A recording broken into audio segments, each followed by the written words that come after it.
এই 1757 সাল থেকে 5ই আগস্ট আজও আমরা রক্ত দিয়ে যাচ্ছি স্বাধীনতার জন্য, মুক্তির জন্য।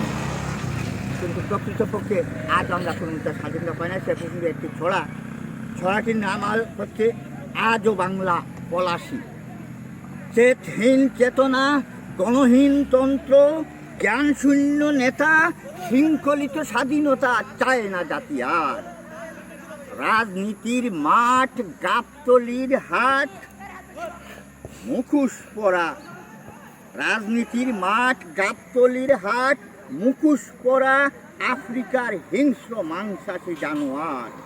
সেই 57 হতে 48, 69, 71, 5ই আগস্ট, মীর জাফর, ক্লাইভ, জগৎ শেঠ, গসেটিনিয়ন, উমিচাঁদরা, প্রহসনের রণডঙ্কায় পলাশির রক্তাক্ত আম্রকাননে লাশের বানে সবুজ বাংলা বানিয়েছে হাহাকারের জ্বলন্ত শ্মশান। সিরাজ, টিপু, খুদি, মুগ্ধ, সাইদরা গড়েছিল প্রতিবাদের মহাপ্রাচীর। এখনো বাংলা নিত্য পলাশী। মীর মদন, মোহনলাল, সাগর, রুনি, পাথর, সুহাগরা অজ্ঞাত সিরাজের অপেক্ষায়। এ সিরাজ দ্রুত আলিয়াকে বিদায়